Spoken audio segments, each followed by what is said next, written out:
All right, everybody. Welcome to episode 117 of Sports Hype. Has been a while since we recorded one, but we're back in business. There was some very sad news in the NBA while we were gone. Dikembe Mutombo did pass away at the age of 58 due to brain cancer, I believe it was. So just want to pay my respects to him. Rest in peace to him. Prayers up to his family. One of the greatest basketball players to ever do it, probably made NBA centers what they are today, and his finger wag will live in history for the rest of eternity. So just rest in peace to a great player and an even better person from what I saw and heard from other people who knew him. So just very sad that we had to lose him so soon, and prayers up to his family. Yeah, I mean this one does hurt just because, like you said, he lived such a positive lifestyle. He was always happy, right? Whenever he was on the camera. I mean, like you said, people loved him all around. Even when the camera wasn't on him, he was still the same guy on and off the camera.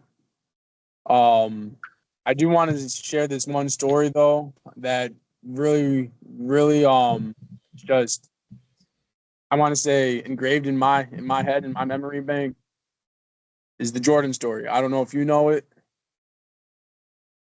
I don't recall it right now. but Jordan and Mutombo, it was how I believe it was how Jordan, he was, or how Mutombo was saying, you never dunked on me, right? Oh yeah. Then he dunked on him. Not only that, he gave him his own finger wag. Yeah, He gave yep. his own finger wag, and for Jordan to do that, to do someone else's move, just shows you how great of a player Mutombo was, right?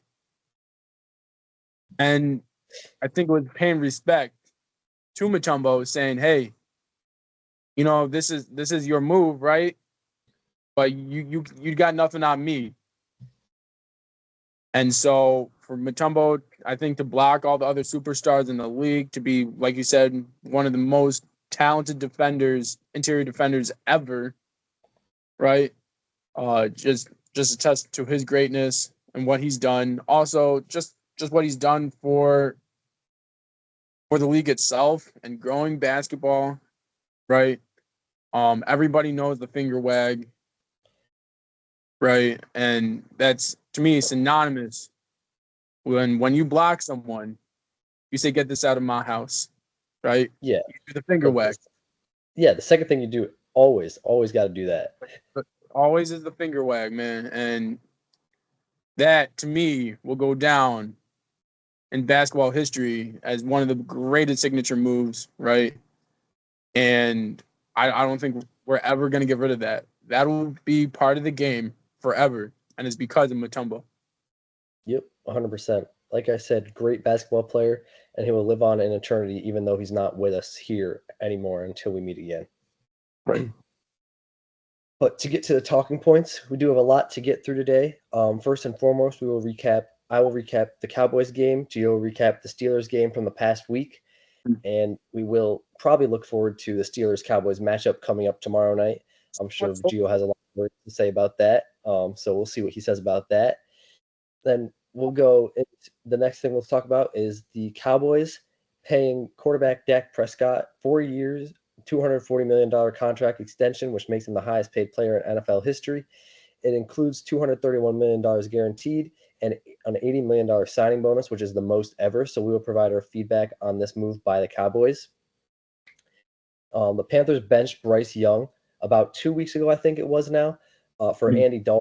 Andy Dalton has been playing fantastic football ever since. So we'll go over whether or not we think this was the right move by the Panthers. Dolphins and cornerback Jalen Ramsey agreed on a 3-year, $72.3 million deal, which includes $55.3 million guaranteed, which makes him the highest paid cornerback in the NFL once again, about a few, like 2 or 3 days after Surtain was made the highest paid cornerback. So we will share our thoughts on this move by the Dolphins.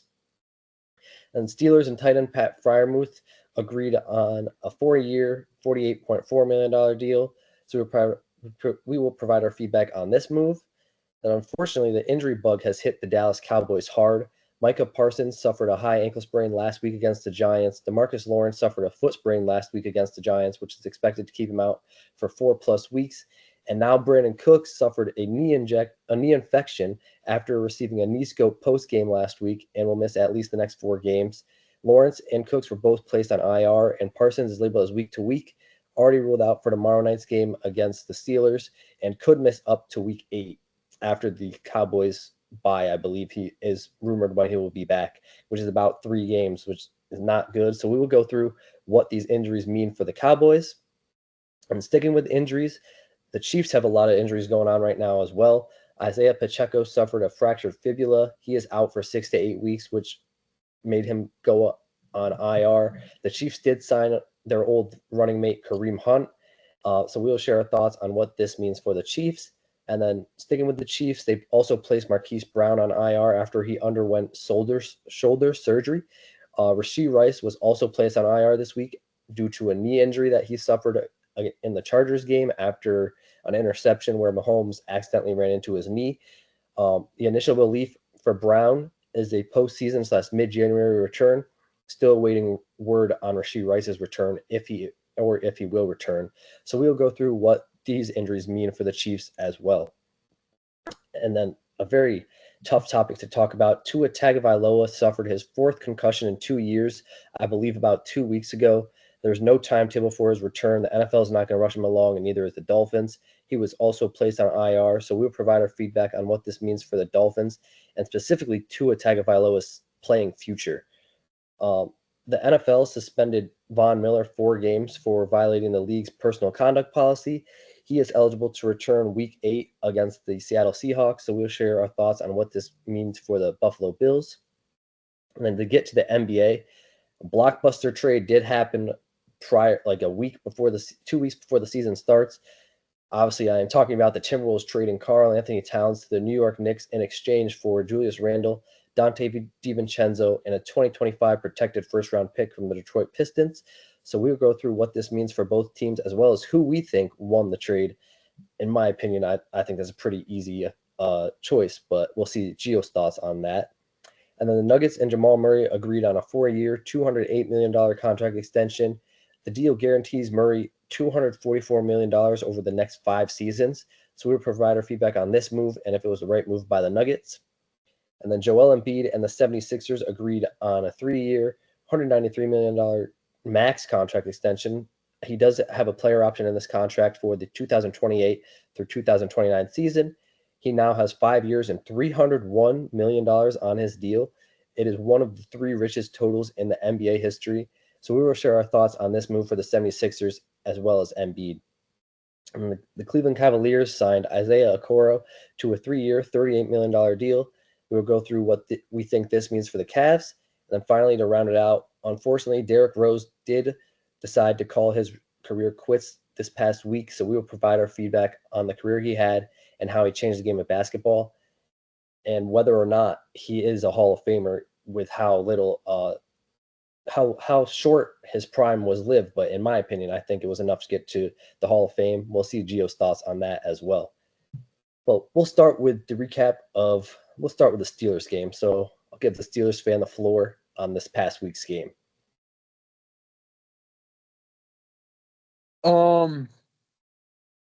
Yeah, so I mean, terrible loss against the Indianapolis Colts. I believe we lost by 2 points last week. I think it was, what was it?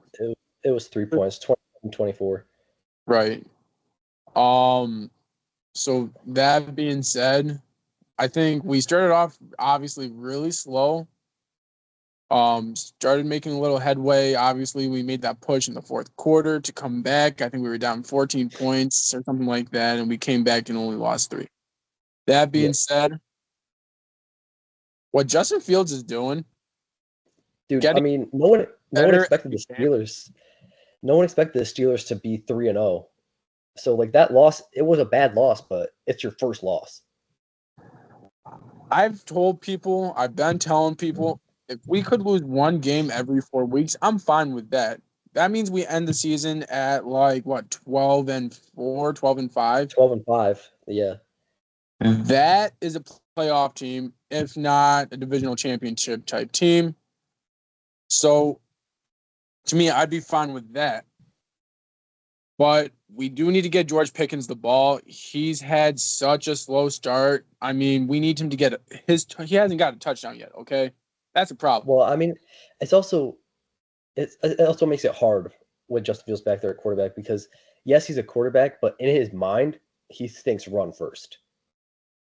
I think it's run first. I also think it's designed runs, right, for him. But at the same time, he was I believe it was week 3. Who did we play week 3? Do you remember? Week 3. Let me check real quick. That was who was week 3? Chargers, That's right.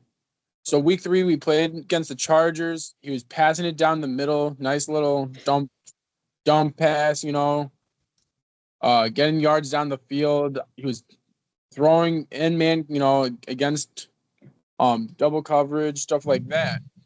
He was making the passes. He was making the right passes. We just need to see more of that type of quarterback play from him in order for us to move forward. But when the time comes, if he loses 2 games, say back-to-back games, or if he's not playing well in a first half or in 3 quarters, whatever the case may be, in the first half, right? When Russell Wilson is healthy, fully healthy, he will take that helm. He will not let up. I guarantee you this will be the most hungry we have ever seen Russell Wilson, right? Bill Belichick said we might have the best quarterback in the league. Bill Belichick. You know how many diamonds he's found? He found Tom Brady, right? Mm-hmm. So for Bill Belichick to say that we have possibly the best quarterback in the league, I don't think he was talking about Justin Fields. No way. He was talking about Russell Wilson. Yep. And when he gets that, first ball, that first snap, y'all got to watch out because I don't think we will have ever seen Russell Wilson this hungry before. Yeah, I agree. I think Russell's fine right now because, he's hurt and all. But when he gets healthy and if Fields continues to play the way he has and he still stands on the sideline over there, it's just going to light a fire under him even more. And say, like you said, potentially, say they lose to the Cowboys this week, which they shouldn't because of all the injuries the Cowboys have and how bad the Cowboys have been playing, which I will get into in a little bit. They shouldn't lose to them, but if they did and Russell Wilson comes healthy next year or next week, you never know. Russell could take the field in week 6. Right. But overall, I think the Steelers, like I said, have been a very surprising team. Justin Fields has been playing his best football of his career, and I believe that he was a scapegoat in Chicago. If you look at that O-line that Caleb Williams is behind right now, that's what Justin Fields was dealing with. He did not have a good O-line. There was a reason he had to run like every down because he was getting away from pressure. So you see what Justin Fields can do on a competent O-line, a competent coaching staff, and a competent team. He is a very good quarterback, and you guys have a great quarterback situation going on over there because, like you said, if Fields ever starts playing bad, you have one of the best backups, or probably the best backup, in Russell Wilson.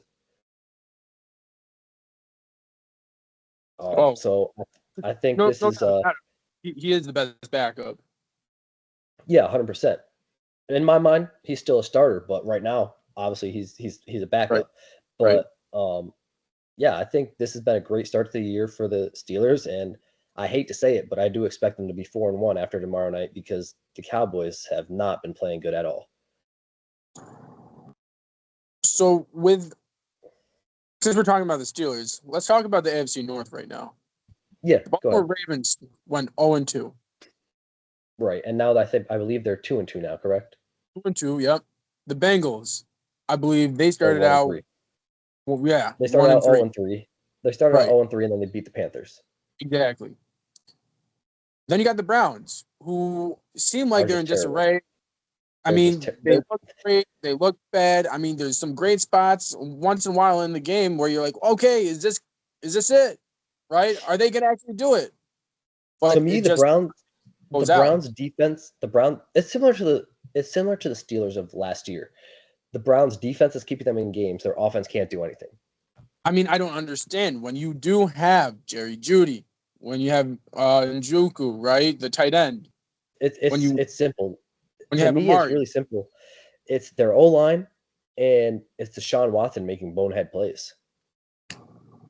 But then when you look at it, Nick Chubb, Well, he's not healthy right now.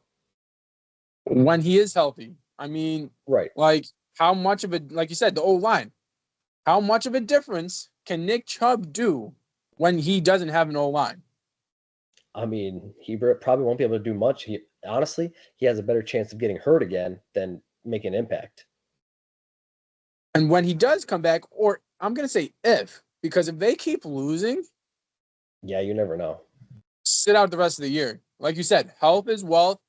When you're healthy and you know you can make more millions of more dollars down the line, I'm sitting out this year if I'm Nick Chubb because there is no way y'all are gonna win the AFC North, let alone a Super Bowl the way you guys are playing right now.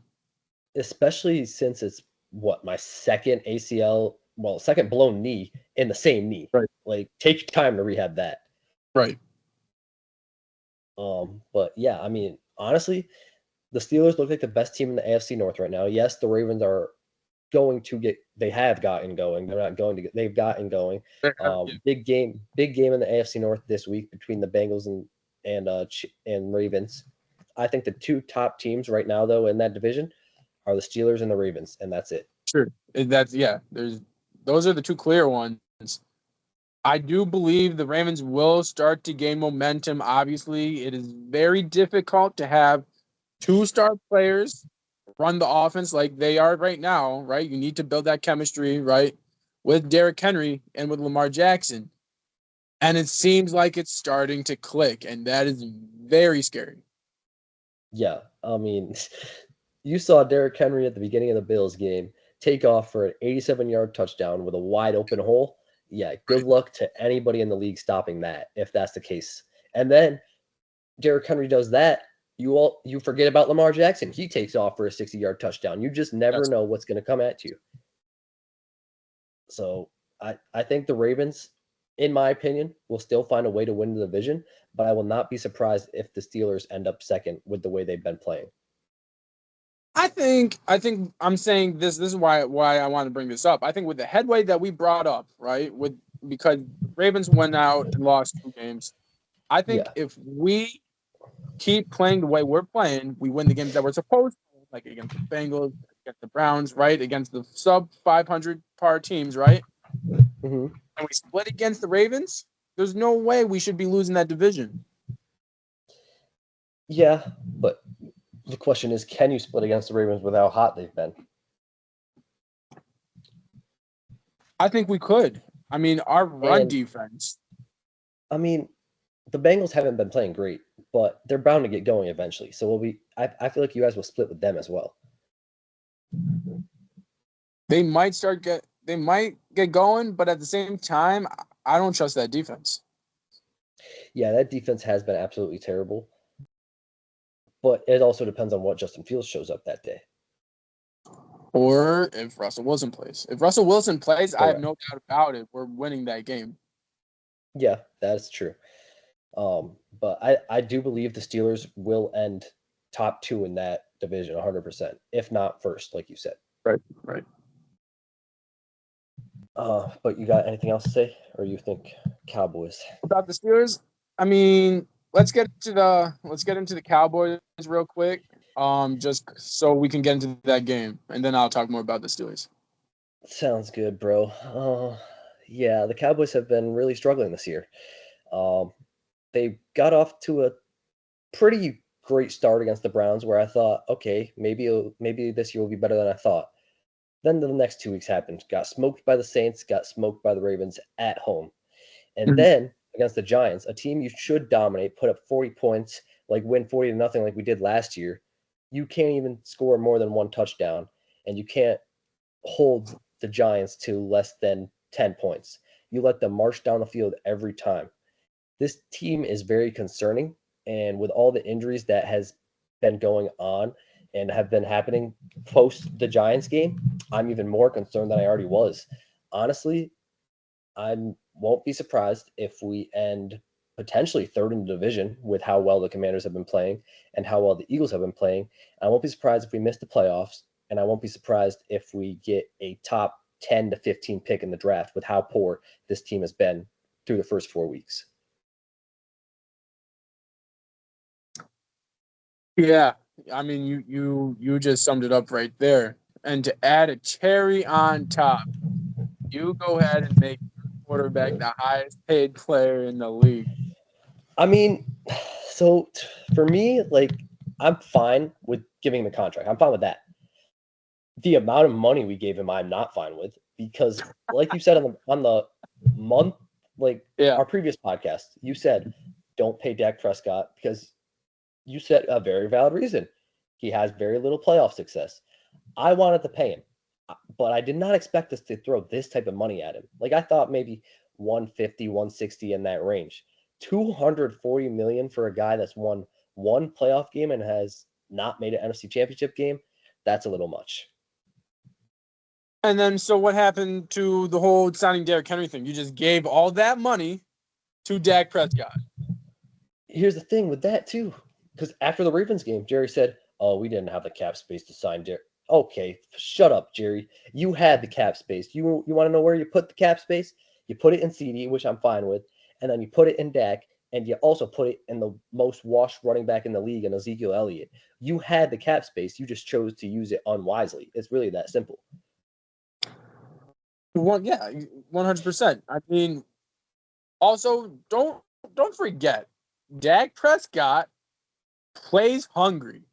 He plays better when the contract is on the line, like we saw anyone would do. I think it was 2020 when his rookie contract was up. He had one of his best seasons. Then Last year as well, knowing that his contract year was coming up, he put up MVP numbers. That's right. And then he deserved the contract that he got the next year. So right. Here's the thing, though. His numbers declined. I mean, didn't he have the most interceptions that year, too, after getting signed that contract? Most interceptions of his career? Yeah, he did. Okay. I don't want to say the man doesn't deserve the money. He doesn't deserve the bag. But when you have the history of proving when you make the bag, you play worse, that's why I'm a skeptic. That's why I wouldn't have paid him, right? Because you have history showing you play worse with, when you get paid. And you said it best, too. I did mention, every time we mentioned Dak Prescott, where is the playoff success? I'm very consistent with that. Lamar Jackson, Dak Prescott, these other Lawerence. Right? Playoff success matters when getting paid. In my opinion. Here's the thing. It doesn't anymore. Clearly. Trevor Lawerence is 0-4. He just got a 5-year, $250 million contract himself. Terrible. Like, it doesn't matter anymore. These GMs are going by the NFL market instead of like thinking about what's best for their team. They don't do that. Instead, they're getting worried about, oh shoot, if we wait this longer, his price is going to keep going up and we're going to have to pay him more and more. So we might as well get it done now. No, it's still best to wait because if they don't win in the playoffs, some other quarterback could be let go by a team who doesn't have enough money to sign him. Right. You go and sign him, let yours go. Hence, I'm just going to say it. I mean, look at Sam Darnold. For crying out loud. Look at Sam Darnold right now. A quarterback no one wanted is playing like an MVP type quarterback, has the most touchdowns in the league right now, right? He still has the most touchdowns in the league? I believe so, yes. And only one interception. And one interception. He is going nuts, right? Yeah. I mean, also Baker Mayfield. Baker Mayfield with Tampa was another guy. With the way he just played on Thursday night. But he wasn't playing quarterback with the Carolina Panthers, Jake. They lined him up on the defensive side in practice. Are you kidding me right now? Now this guy's making $100 million playing quarterback for the Tampa Bay Bucks? Come on. So, yes, Yeah. the obvious choice is to wait, but they don't because they're scared. They're scared Yep. that, okay, maybe he does play better. Okay, cool. He plays better. Give him the money. Give him the money because he Right. deserves it. He played good. But Right. don't tell me that Trevor Lawrence deserves that contract that he's getting. That gets me heated. I mean, are you kidding me right now? Bro, That's just like Jordan Poole making his bag. It's just terrible. dude. For you to be an Yeah. 0-4 as quarterback in the league, right? When you had playoff hopes, when you were supposed to be the guy, when you guys were close last year, Yeah, and you it's play very this, it's trash. yeah, I agree. It's very terrible. And I'm a Dak supporter. I've been a Dak supporter. I still believe in Dak. I still Yeah, believe he can get it done. But I'm not on board with this type of money. And he hasn't proven to me that he deserved this type of money. Yes, okay. I'm not putting all this season all on Dak. This season, in my eyes, go on yeah, the front office. it's Period. Period. You it, have CD Lamb out there getting doubled because he has no number two receiver. right, You right, have the worst running game in the entire yeah, NFL by yeah, far. You can't establish a run game. You can't throw. This season is not on Dak. I see people hating on Dak like, oh, Dak sucks. No, Jerry sucks. Jerry didn't get Dak the weapons needed to succeed. The Jaguars have the weapons to succeed. Trevor right, Lawrence is just playing terrible. It's like right. I don't see anyone talk about Trevor Lawrence. They're just talking about Dak. Bro, Dak doesn't have the weapons. It's that simple. Trevor Lawrence does, and he's 0-4. Yeah, that's what's terrible about it. Also, one more thing I want to say about Dak Prescott and his contract. Why not throw incentives? Why do you have to be like, oh, guys, give me all this guaranteed money? I mean, look at like all these quarterbacks right now. Look at all the players getting guaranteed money. And it's at Yeah. least, I want to say 50% of their contract, if not 75% of their contract, is guaranteed money. Yep. I mean, the only player I think with incentives quarterback wise that I can think of is Baker Mayfield, and he's been hitting those incentives. It makes you play better. So I would have, what was Dak's? What was Dak's contract? 4 year, 240 million, I think 231 million guaranteed, 80 million signing bonus. One. So only 9 million of his contract is not guaranteed. Let's just put it That's that way. what that's atrocious in my opinion. Man should have only got, I would say maybe $100 million guaranteed. Yeah. 100 or 120. That's around 50%. Everything else should be based upon if he makes that gosh dang NFC conference championship game. You make that game, you get paid. Go to the Super Bowl, you get paid. You win the Super Bowl, man, you're a hero and you get paid. I don't want to hear Well, none of this nonsense with the guaranteed money anymore for these quarterbacks just to keep losing upon losing upon losing. They want the money, win a game. Win a game that right. matters. But the problem with Dak is not with Dak, with the Cowboys is their front office. Like Dak is not going to make a Super Bowl as long as Jerry Jones is at the helm. I've put that through my mind, and I'm just done believing in that because as long as he's the GM, he's like, oh, we believe in our guys. All the injuries coming through. No, we're not going after defensive tackles. We're not going after receivers. No, we don't want Devontae Adams. Then who do you want? Get CD some help. Like, bro, he can't get open. They're triple teaming him. Here's the thing with me and Dak. No, but you want to say front office, I'm saying Dak Prescott. Be a leader on that team. Do you see in the NBA right now, right? You see Kyrie Irving, leader. LeBron James, leader. You see all these other guys, leaders. You know what they do too when they're messing up? When their team's messing up, when it's not right, when they don't believe in their front office, players only meetings.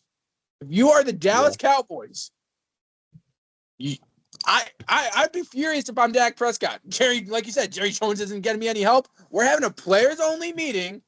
We're gonna get right. We're gonna get this chemistry. We're gonna whatever we have to do. We're gonna work it out so we can be successful, right? Yeah. Players only meetings in the NFL. We don't hear much about those. No, there's no player only meetings in the NFL at all. And when the Lakers do it a lot because they needed it a lot over the years. Right. When after they did that, they usually went on, I'd say at least a 3 to 5 game winning streak, and there's a reason for that. Oh, at least they went on the longest winning streak that they usually do. I think last year they did it. It was like a 15, 17 game winning streak. Yeah, and it was all orchestrated by LeBron. He was like, "Nah, Ham's a terrible coach. I'm coaching these boys. Get in this room." Right. If I'm Dak Prescott, I'm saying, everybody, we're going into this room. We're going to sit down. Either we watch film, either we do this, but we're going to work this out so that we can start winning games.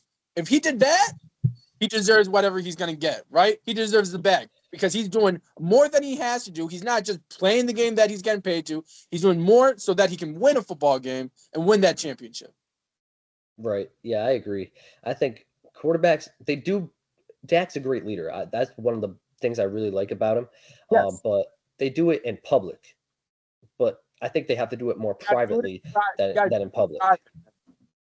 And I think that's where Dak's falling short. And not only Dak, the entire quarterbacks of the NFL, they all do it. I think they all say the right things in the media, but they go out and don't actually do what they say they're going to do. Tom Brady? He did it. He did it. That man did it. Okay? He would go up to the players. He would talk to the players. You're not doing your job. This is what you got to do. You're not cutting it right now. We're winning the Super Bowl. You can't be, if you want to win, you can't be afraid to not be liked. Tom Brady wasn't liked by everybody. No. And he knew it. He didn't care. All he wanted was a ring at the end of the day. Dak, I feel all these quarterbacks, not just Dak, all the quarterbacks in the NFL in this era want to be liked by everybody. Yeah, that's not going to get you any wins. And the one quarterback who doesn't care if he's liked or not is Patrick Mahomes. And look at him winning. Look at him winning. I mean, you also look at some of these other quarterbacks. I mean, Jared Goff, great leader. Right. Look at what's going on in Detroit. I mean, it's Matt Stafford. I know, obviously, the Rams aren't doing so well right now, obviously, because there's a lot of injuries going on with them, too. But he's a great leader. I mean, look at the older generation, too. Peyton Manning. Do you not remember all the arguments he got with his receivers and his O-line? Right. I mean, I saw it during the Ravens game, for example, where CD was like talking to Dak and Dak just walked away. Don't walk away. Take it with heart and say, "I'm sorry, I'll do better, but I need you to do better as well." Right. Because you obviously you getting double teamed, right? Be a leader to everybody else. Be a leader to the other wide receivers. Hey, man, you got to get open. I'm getting double right now. You should be open.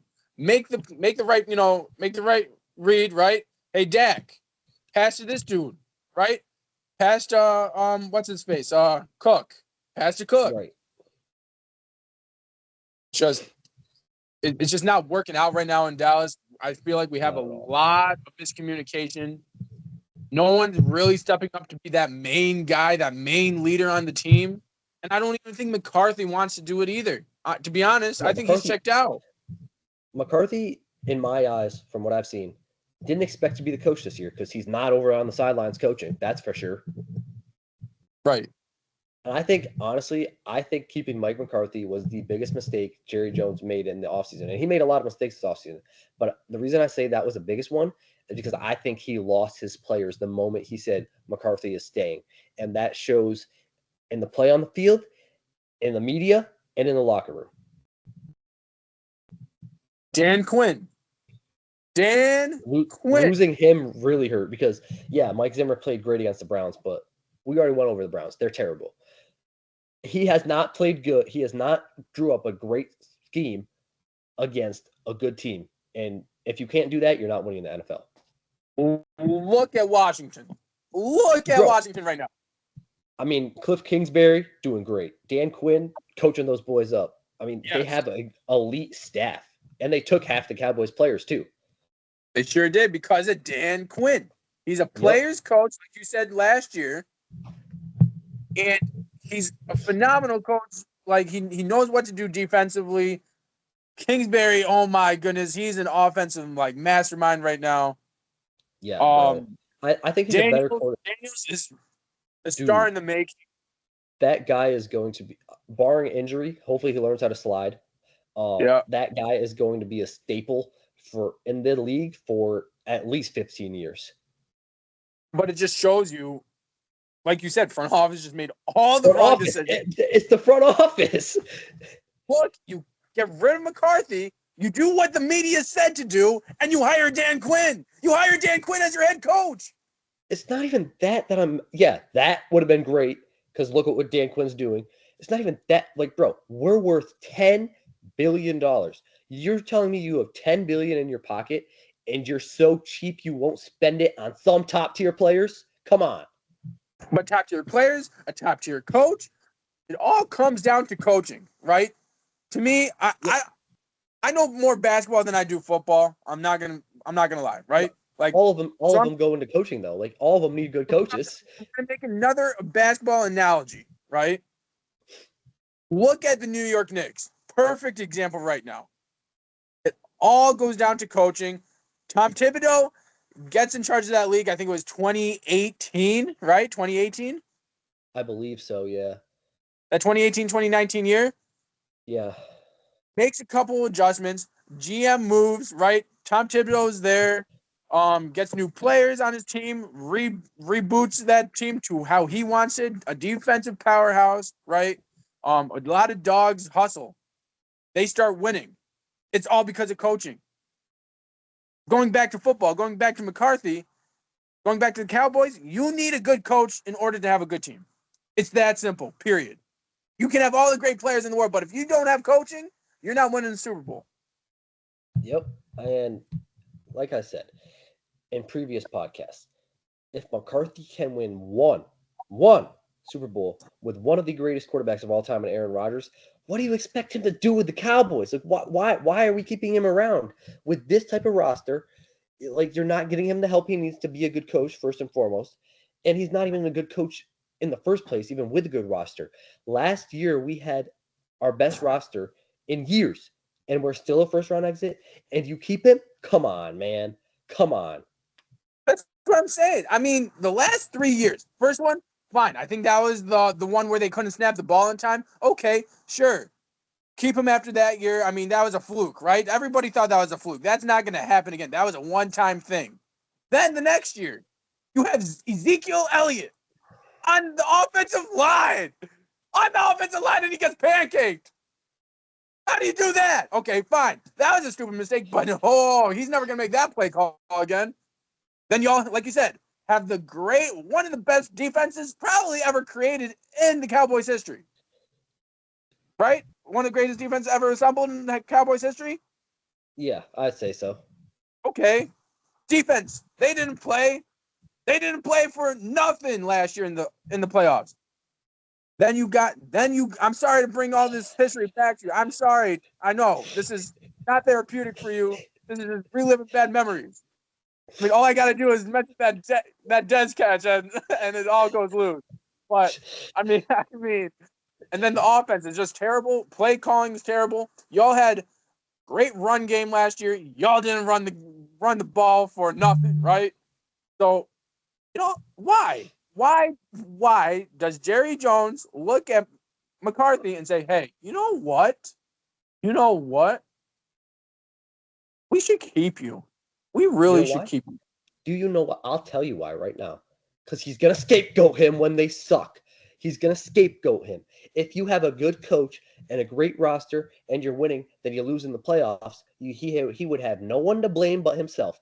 And he never blames himself. That's the one thing that irks me the most about Jerry Jones. He never takes accountability. He's like, no, we had a great roster. We should have won. If we had a great roster, we would have won. So no, we didn't have a great roster. That's exactly what he means. We had a great roster. We should have won. You said it right then and there with that sentence, and then you also said it with the scapegoat. Great roster, terrible coach. Great roster, terrible coach. Back to back years where you had a great roster. Oh, but we didn't have we had a terrible coach. But he's not going to say you had a terrible coach because you can't do that to your coach. You're just going to say you have a great roster. Yeah, like, bro, Mike McCarthy isn't a disciplined coach. There's a reason the Cowboys have had the most penalties since McCarthy showed up 5 years ago. He's not a disciplined coach. He doesn't make adjustments when adjustments need to be made, or he does it too late, like in the Ravens game. And he just looks flabbergasted out there. Like, every time a flag's thrown, he's looking at the big screen like this. I'm like, dude, do something. Yell at your players. Like, you show no emotion. I can't stand a coach who shows no emotion. A coach needs to have emotion. Like, if you don't have emotion, your players aren't going to play for you, and that's what happens in Dallas. Right. It's just a very frustrating year this year, and it's just nothing's going to change anytime soon, it seems, as long as one, Jerry Jones is at the helm, and two, Mike McCarthy is at head coach. Did y'all pay Micah? We did not yet. That's next year. But I don't Micah, think. Micah, I don't, Micah is saying that he's fine with playing without on his rookie deal for as long as needed because he wants to stay in Dallas.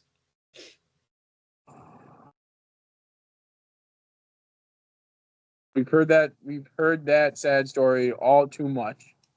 Honestly, though, if we do continue to lose, I won't be surprised if he goes over to his neighbor Dan Quinn in Washington because he loved Dan Quinn. Love Dan Quinn, man. That team is gonna look nasty. But if we Defense. don't win, because obviously Micah Parsons is a competitive freak. He wants to win. And as long as the Cowboys continue to lose in the first round or not even make the playoffs, like potentially this year, he's going to get fed up. And it's going to happen eventually. Maybe not by this contract, but after this contract, he's going to leave eventually in his career. And I want to say this right now. One, I know Mike is not watching. Right? I know that. But if this gets clipped and somehow finds its way to Micah Parsons, Micah, I understand. Loyalty is one thing. You love Dallas Cowboys, right? They're that nation. You love the fan base. Sometimes you got to do what's right. Sometimes you got to do what's right for yourself, for your family, for your situation, for your legacy.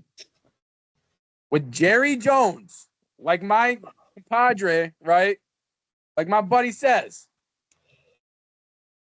he's not going to win you guys. He's not going to put the pieces around you to win a Super Bowl. You want to win a Super Bowl? You have to leave Dallas right now. Don't sign another contract. You have to leave right now so that you can win a Super Bowl. One, it's going to help you go into the Hall of Fame. I know you don't really care about that as of right now. I'm sure you do in the back of your mind. But right now, you just want to win. Hall of Fame, you need a Super Bowl. Really, you need a Super Bowl. Next, Super Bowl could definitely help you with your rankings in the top defensive player ever, right? I mean, you got the skill. You got the skill, right? He got the skill. Right, Yes, Jake? 100%. He got 100%. the skill to be the best defensive player ever, right? Oh, yeah. Super Bowl, winning the Super Bowl, woo, man, that puts you over the top. You ain't doing that in Dallas, I can tell you that. Micah, if you're listening, please don't leave. If you leave, my life will be even worse without you. And I can't stand it. Please stay in Dallas. But I do agree with Gio, unfortunately. What is best for you, as long as Jerry Jones is at the helm, is to leave. But I hope you don't. But if you do, I will understand because unfortunately I've been a Cowboys fan for 23 years of my life, and I know what it feels like to continue to lose and be disappointed. You know, in the replacements, when the whole team, like at the beginning, right? The whole team goes on strike or whatever, right? Yeah. And they have to find replacements for the team. Yeah. Dallas Cowboys should go on strike. These players should go on strike until Jerry Jones sells the team. You gotta force him to do that. That and the fans got to stop paying money to go to games and buying jerseys. That's it. I mean, if you can force Jerry Jones out of this situation, you might as well stay. I mean, you won. Yeah, right. It's also though, if we force Jerry out, we got to find a way to force his son out too, because we cannot be stuck with his incompetent son, who's even worse than Jerry. You have to strike to say the whole Jones family is leaving. Everybody. Yeah. I don't care. 100%. You know who else has to leave? Mike McCarthy. Mike McCarthy. Who's the other coach? He's the Garrett. Defensive. Are you talking about defensive coordinator? No, Garrett. He was your old head coach. Oh, Jason Garrett. Jason Garrett. He's still there, right? Him and his son. Gone. He been gone? Yeah. I thought he was like a consultant or something for you No, guys. he's on Sunday night. He's Sunday night, like broadcasting Oh, okay, good for the him. But a anyway, halftime show. any affiliate to the Jones family And Mike McCarthy, and Mike McCarthy has to leave. 100%. And we need to like hire a GM like the Bears have, like Ryan Poles, or like the Yep. Steelers, and Yep. hire a fiery coach. And those are the two standards that the Cowboys fans have to set. Yep. But that was a lot of Cowboys talk, so we're gonna continue to move forward with the talking points before I continue to rant about the Cowboys the whole time, because I could do this all day. It's very frustrating. All day. So we'll move on to the Panthers benching former first overall pick Bryce Young Real for. quick. Go ahead. We were going to talk about the Steelers Cowboys game real quick. I'm just going to do my pick. Steelers Okay, win go ahead. purely based off of no Micah, no Lawerence. Your defense is going to, obviously not play as well. Our offense, I feel like, can negate your guys' defense, but our defense is way better than your offense. I hate to say it. Yeah. So I feel like defensively, we're just going to overpower you guys. Offensively, we're going to find a way to at least score one touchdown. So we'll see. Yeah, I agree. I think the Steelers, unfortunately, are going to win. If the Cowboys were healthy, it would have been a better game. I still think the Steelers would have won though, with how hot they've been. I think Justin Fields and Najee Harris are going to run all over us without DeMarcus Lawrence and without Micah Parsons, Yeah. and I think George Pickens is going to have a fantastic game. And like you said, the Steelers defense. But what do you think what do you think the spread is? I think it's 6.5. Right now, like just predicting it. For you, what do you think? You think we're going to win more than a touchdown? Yeah, I was going to say you guys win like 20-10, like the Chargers game. Ooh, I think that could happen. I think it's more going to be like 14-7. I think you guys might get a touchdown, or you think low scoring game? Or it might actually be like 14-10. Yeah, I think it's going to be more of a defensive game because, like you said, the Steelers' defense, unfortunately, is a very great defense, and I don't think our offense is going to play well against it. And I think they're going to struggle, especially with no Brandon Cooks now, too. Like, it's just CD. So it's going to be very hard for the Cowboys to score, especially without a run game. Until they figure out how to get a run game going this year, their offense is going to continue to struggle. So, unfortunately, I think at the end of the week, Cowboys will be 2-3, Steelers will be 4-1. Right. But moving on to the Panthers benching former first overall pick Bryce Young for Red Rifle Andy Dalton. I believe that this was the right move. I'm assuming you do as well with how well Andy Dalton has been playing the past 2 weeks. Yeah. I mean, I get I feel like Bryce Young does get unwarranted hate.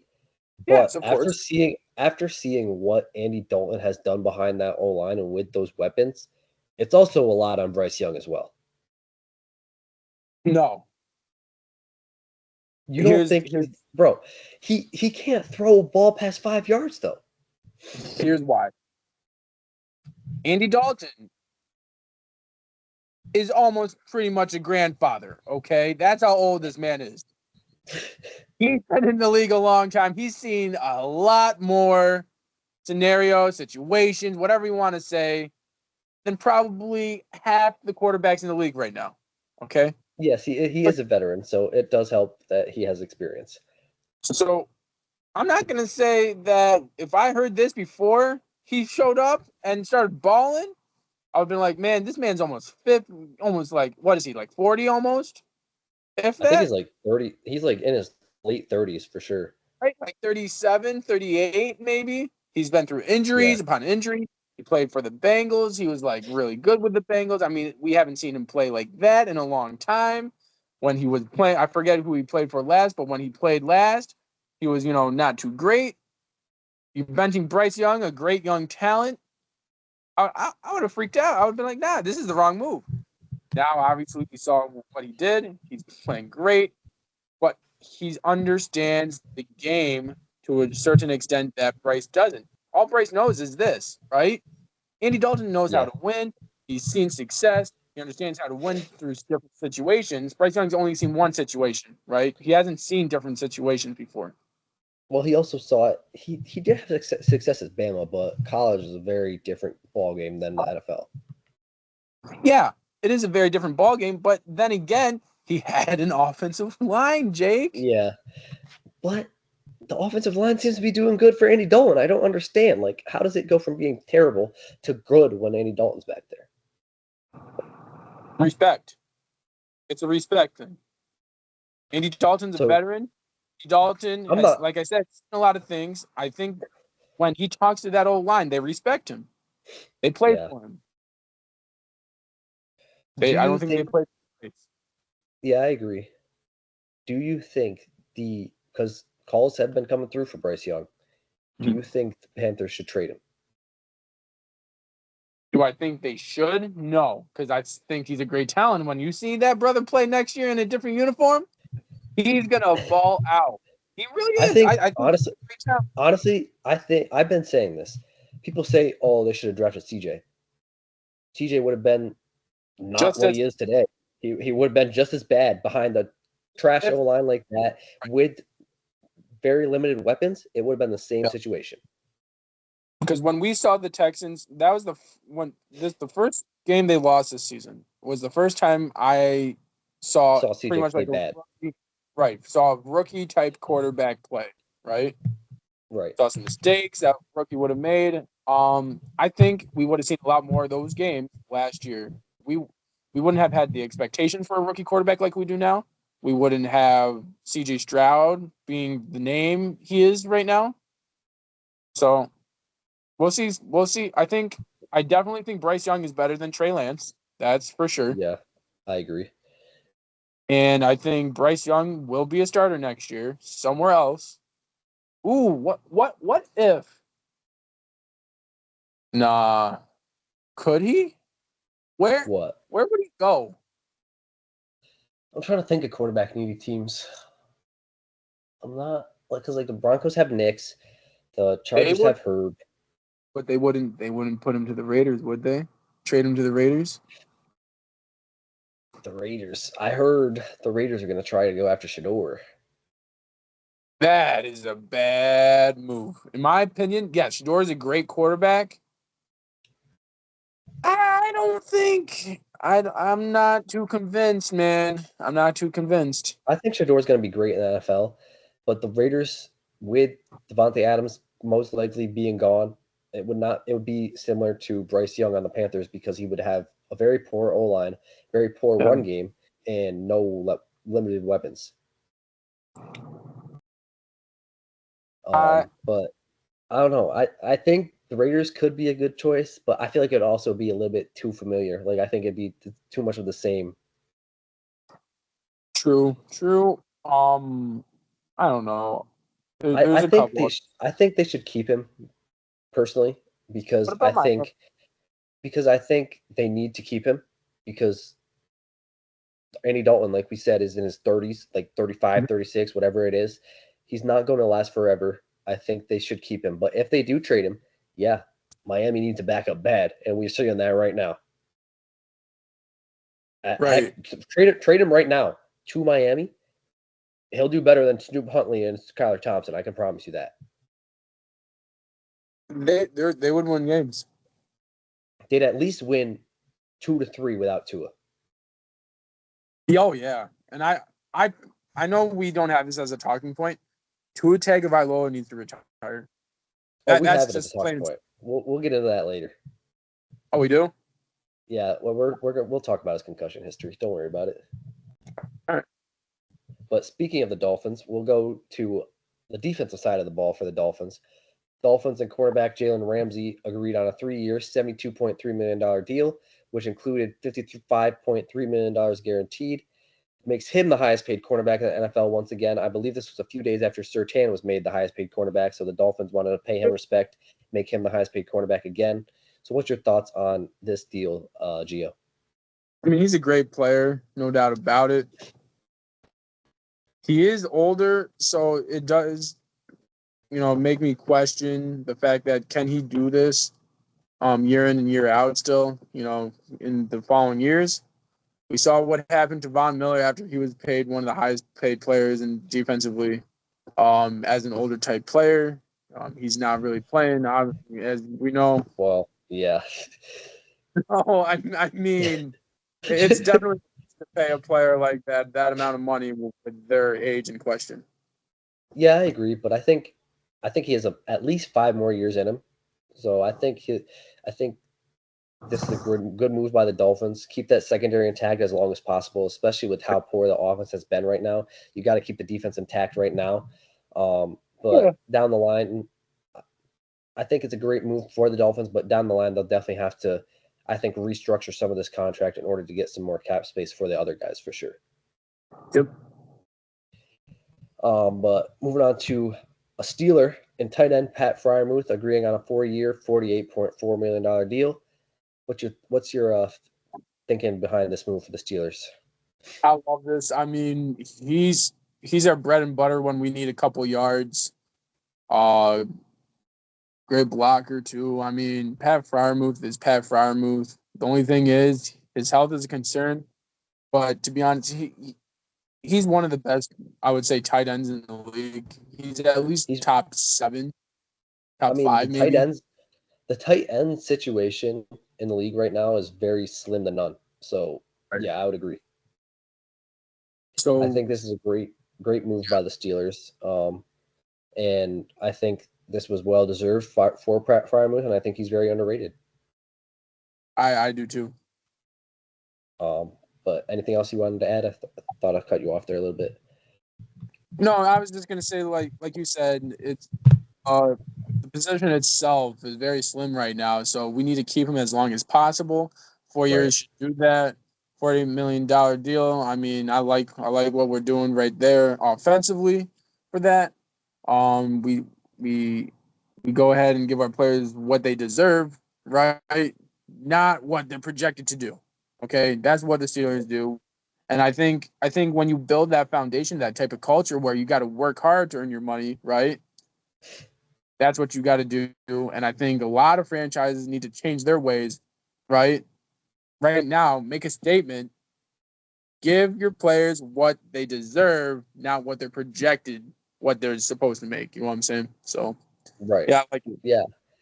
Yeah, the Steelers way is the way that other GMs should be looking at and thinking about starting with their teams because they do it perfectly. That's how they can go out and get a Russell Wilson and a Justin Fields and keep both of them with their contracts because they have enough cap space to do that because they don't overpay their players. They pay them the right amount of money. So I think this is a great move by the Steelers, like I said, and well-deserved for Pat Fryermuth. I believe he's probably their best second option without Deontay Johnson there anymore. So very, very important to keep him on the team for as long as possible, like you said, which they were able to do with this deal. For sure.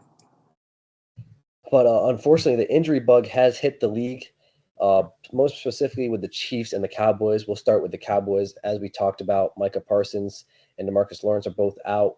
Parsons has a high ankle sprain. DeMarcus Lawrence has a foot sprain that is expected to keep him out for 4 to 8 weeks, is what I'm hearing. And then Brandon Cooks added to it today when he suffered a knee infection after receiving a knee scope post-game last week and will miss at least the next 4 games, if not longer. Both Lawrence and Cooks were placed on IR, and Parsons is week to week. Could miss up to week 8, is what I'm hearing. So what do you think all these injuries mean for the already struggling Cowboys, Gio? Oh, it's terrible. I mean, just add insult to injury. I was just gonna say that, or add salt to the wound because man, I don't think things can get much worse down in Dallas for you guys. I mean, I had a very bad week. Didn't get hurt for you guys, but still, that's well with the way our run game's going, he might get hurt. But honestly, it's just terrible. For Micah, for Lawerence, you guys aren't going to be complete this year. That's another thing that Jerry could say to scapegoat, and then that's another thing that McCarthy could say because he still got 2 years left on his contract. No, this is last year. Last year? Thank goodness. This is his. Knowing Jerry, he's going to extend him just because he's an idiot. Right. But I mean, yeah, it's just terrible. It's Yeah, just as you can imagine, Gio, I had a very bad week. The Cowboys barely scraped out a win Thursday.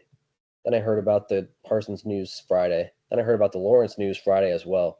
And then yep. today I was having a great day, enjoying a Syracuse win. And then I saw Brandon Cooks placed on IR. Then I was like, great. Is it Laker season yet? Because I'm done with the Cowboys. So it's been a very tough week. Like you Yeah. said, Cowboys are already struggling. Injuries, bugs hitting them. It's just going to be harder and harder to win these type of games that they have coming up. First and foremost, the Steelers tomorrow night.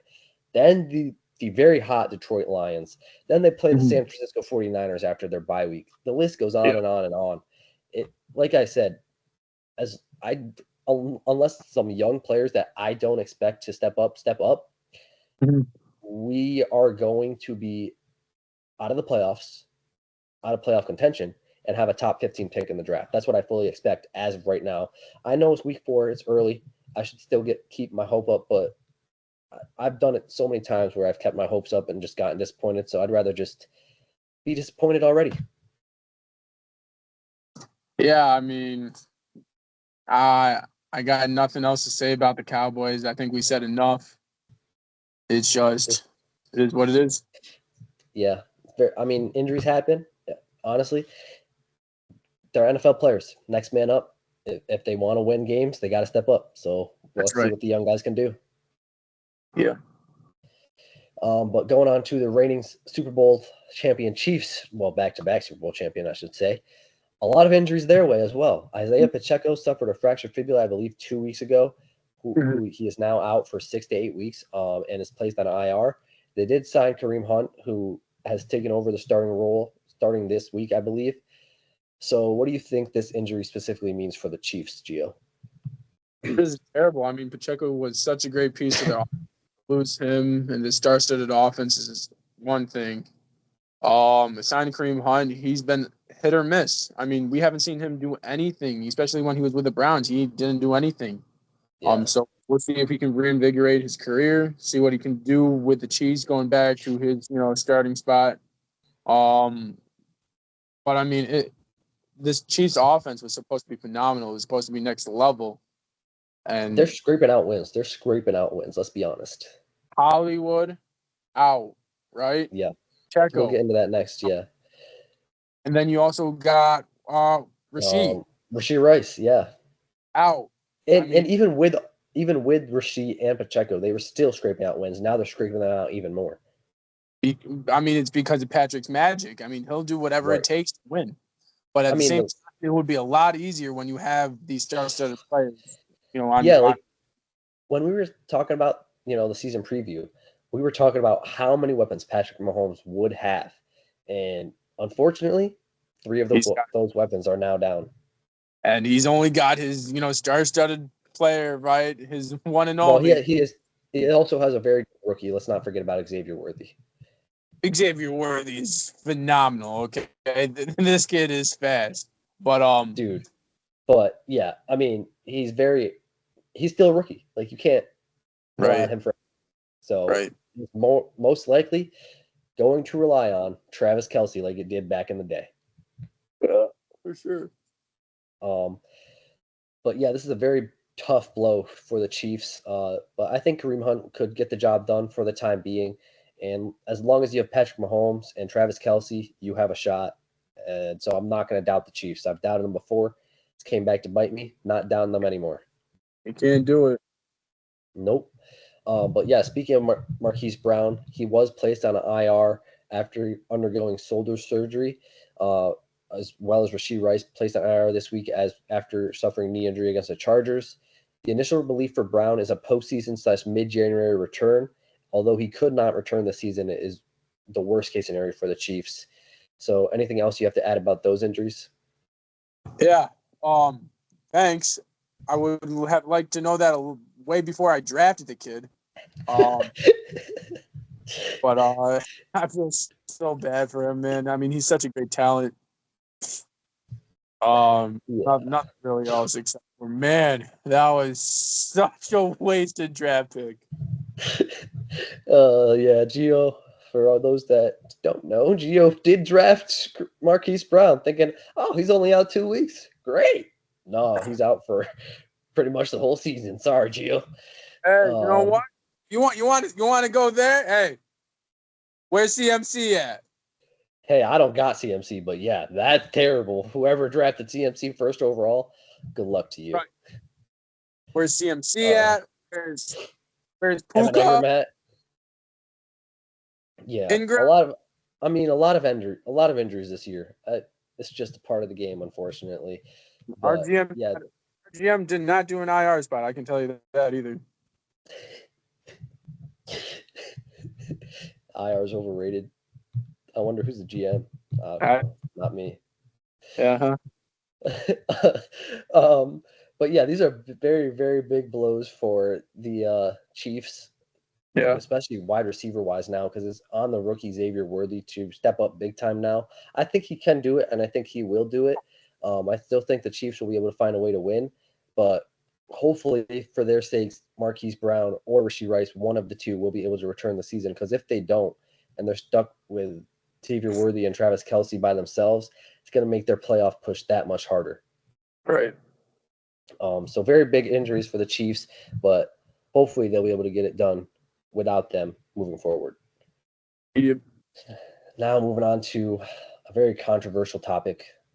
With Tua Tagovailoa suffering his fourth concussion in the last 2 years, I believe 3 of them where he had the syndrome where his fingers go like this. I believe at least 2 of them with that.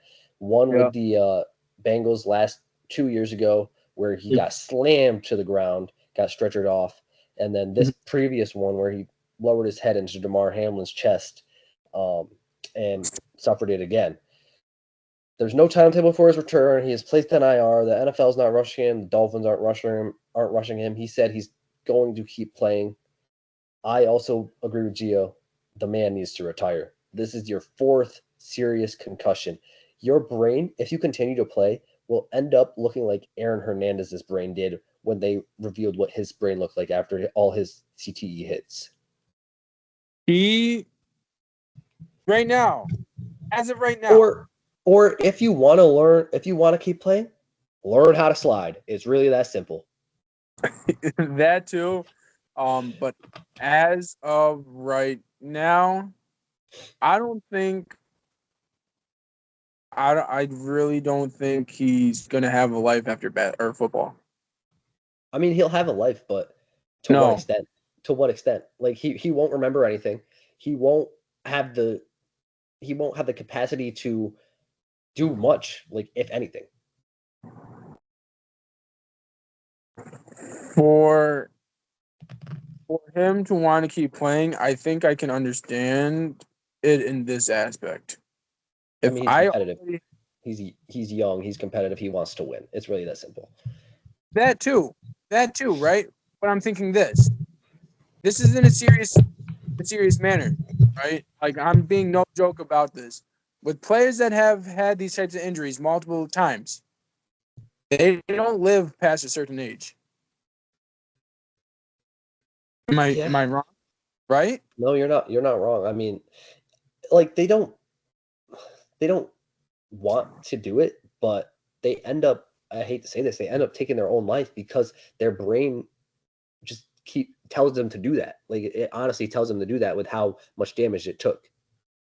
That or something else might happen. They might have another health scare that they don't know. They can't, anything. Like concussions come with strokes, and this amount of concussions will definitely come with strokes. Right. So, I mean, if that's the case, I hope all this considering, I hope none of this ever happens to the man. Right. I hope he has a long, healthy life. The evidence and the history show with the amount of hits that this kid's taken to the head, it's probably the likelihood of this happening is high, right? Yeah, 100%. But the problem with me, with the most recent concussion, the problem with me is, you have a injury history, specifically concussion history, and yet you lower your head into someone's chest. Come on, man, you got to think about that before doing that. I know you want to get the first down because you're down by a lot, but think about your health first. If you're not healthy, your team's not going to win. But I'm saying this.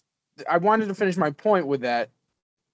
With your life probably being shortened as it is, why not do what you love? This is the only reason why I can consider thinking, because he's got a kid, he's got a girl, right? Think about your family, think about your health. But if he's saying, I don't got that much time, I know that with the amount of hits I've got, with the history of players, with what's going on health wise, I know I don't got that much time, right? Right. I want to play the game I love. I can't, honestly, I can't condone it because the amount of damage he's taken, I get it. He only has played in the NFL for like 3-4 years, whatever it is. But man, it like you're going to continue to take this type of damage. You just signed a 5-year contract. If you take two of these hits per year for the next 5 years, imagine what your life is going to look like. But so what? So what? This is me. If it was me, if I knew I only had a certain amount of time to live, right? How old do these guys usually last that get these concussions? What, 50? If 50? Like 35, 40, to be honest. Right? If that's the case, I only got that much time to live. I want to do the thing that I love most. If that's playing football for Tua Tagovailoa, go right ahead and do that. That's the only reason why I think he would want to keep playing football, because either way, his future's done. Either way. Yeah, 100%, right? 100%. Yeah. His brain's going to be mush when he's old. He's, like you said, he's not going to remember anything. He can't speak. He's going to slur, right? He's not going to remember nothing. Or unfortunately, he might pass at a young age. So why not do the thing that he loves most? Yeah, that's true. It's just very unfortunate, man. Like, he had such a bright future coming into the league, and I'm not gonna say he's ruined it. It's just injuries have ruined it, and he hasn't helped it. He hasn't helped his case by not learning how to slide and not learning to just throw the ball away, man. It's not that big of a deal to throw the ball away, get another down. Like if someone's coming at you, throw it away, man. Stop taking these hits. Right. Like at this point, Tua, I think he should retire. I know he won't because he just got the bag. He wants to win. Like I said, he's competitive, and I condone that. He wants to help the Dolphins win a championship. But if you're going to continue to play, you better learn how to throw the ball away and how to slide and stop taking these hits. Right. It's just a very unfortunate situation for Miami because I know our ex-co-host Nick Saya was very high on the Dolphins this year, but it's not looking like it's going to be a good year for them at all, given what happened to Tua this year. Right. But anything else you want to add before we move on? No, I got nothing else. Yeah, just very unfortunate, but obviously we wish well for Tua and prayers for a speedy recovery. Sure. But moving on to another AFC East team with the Buffalo Bills suffering a big blow to their defense. The NFL is suspending Von Miller 4 games for violating the league's personal conduct policy. He is now eligible to return Week 8 against the Seattle Seahawks. So what do you think this means for the Bills, Gio? I think they're fine. I mean, they're the Buffalo Bills. They're rolling right now without him. It's just like, come on. Him would be nice, but at the same time, they're destroying everybody. Outside of the Ravens, yeah. I don't care. I mean, destroying meaning they're winning games. How are you letting a Josh Allen and a bunch of, I hate to say it, nobodies? They're a bunch of nobodies. They're no-namers. Well, here's the thing. We used to say this to Nick Saban all the time, and he didn't want to hear it. You have one of the best quarterbacks in the league, you have a shot. I know he doesn't think Josh Allen is good, but clearly he's good enough to make this Bills team roll. He's the best as of right now. He is the best quarterback playing in the league. Oh, you're going that far. I don't like the Bills at all. I really don't. One, because it's their fan base. Two, it's because I thought Josh Allen was overhyped. This year, I did too. The way he's playing this year, there's only one argument being, obviously he's not better than Patrick Mahomes overall. But this year, playing-wise, he's the most valuable player. It's that simple. Yeah. I mean, I will say it. I doubted the Bills. I doubted Josh Allen coming in. I did not expect them to be good. I thought they'd be third in their division behind Miami and the Jets. So what he is doing is very impressive. I'm going to say it. Like the numbers he's putting up with no Stephon Diggs, no top clear receiver. He's just making weapons out of anybody. Like the fact that he's doing what he's doing is absolutely insane. And his rookie Coleman. Yeah, like he's just making weapons out of anybody, and he's just he's a great quarterback. And I'm sorry I ever doubted you, Josh. But yes, I also do not like the Bills, and mainly it's because of their fan base. But I do agree. I don't believe that having Von Miller would have been great because he does get pressure off the edge. Right. But they can replace that for the next 4 games and still find a way to win until he comes back. So honestly, having it earlier in the year compared to later in the year, like playoffs, I feel like that would have hurt them more. So I think they'll find a way to live without Von for the next 4 games, and then when he comes back, be even better when that time comes. Yep. But moving on to the NBA and a huge blockbuster trade. Timberwolves trading Karl Anthony Towns to the New York Knicks for Julius Randle, Dante DiVincenzo, and 2025 protected first-round pick from the Detroit Pistons. Who do you think won this trade, Gio?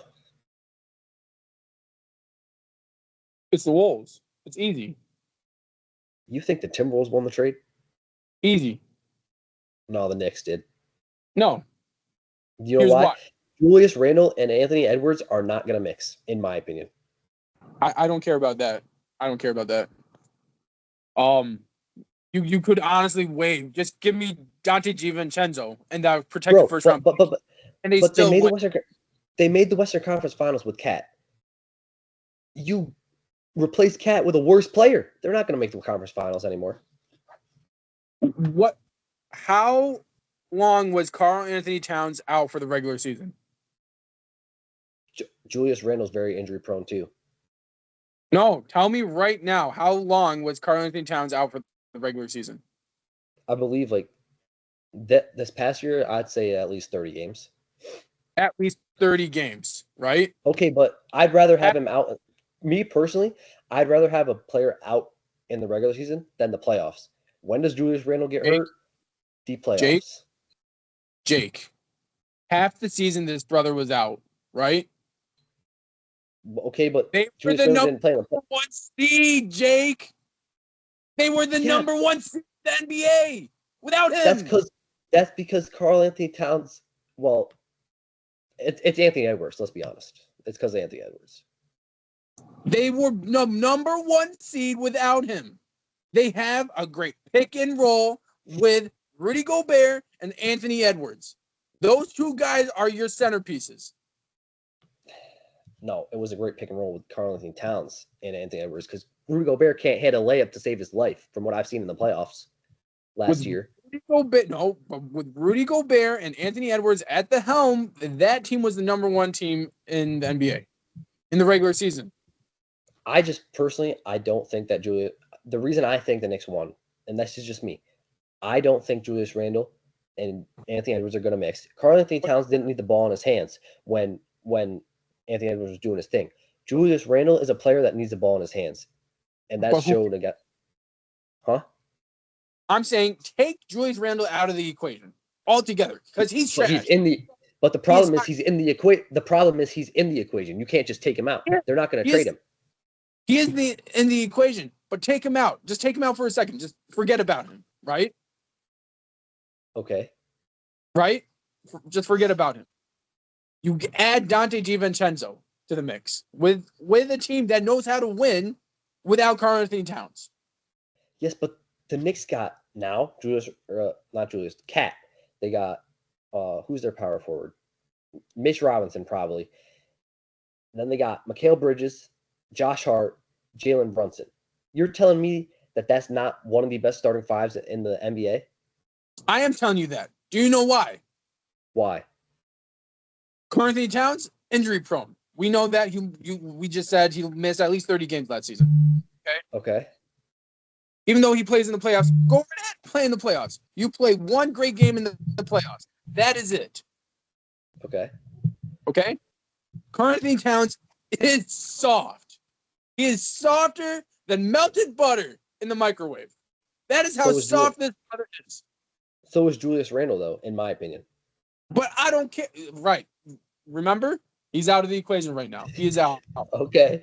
I'm just thinking because I think he is so much hot trash. All I see is the Timberwolves without Karl-Anthony Towns, right? Last year being number one team in the NBA. That's what I see, right? You add Dante Fair. DiVincenzo to that team, just Dante, and you get protected first round pick. I honestly think that the Knicks are going to the conference finals against the Celtics. That's my prediction this year. No way, Yes. because who falls apart in the playoffs?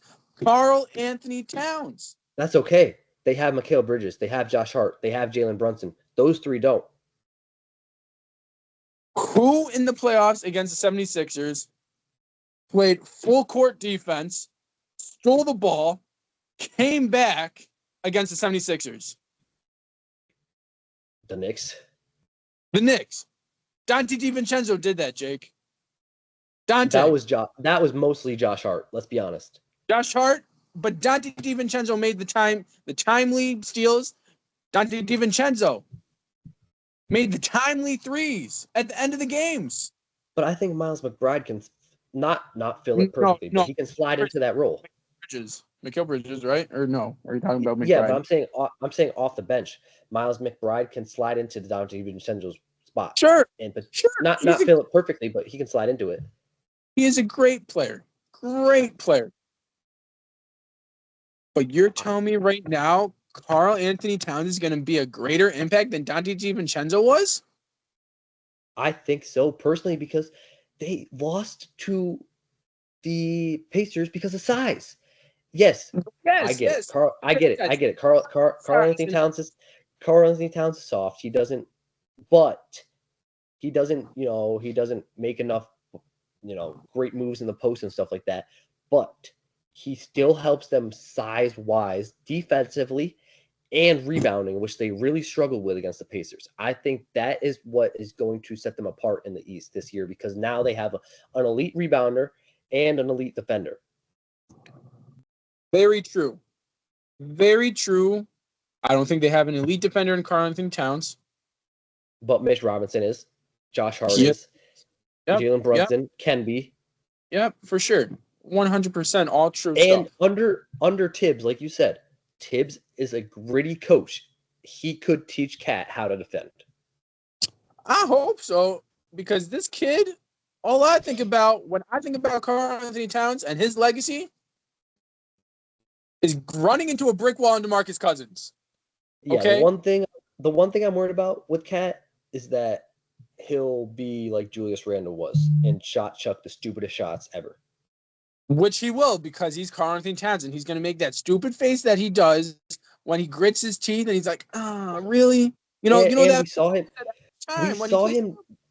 we saw him do that when they got swept by the Mavericks, or gentlemen swept.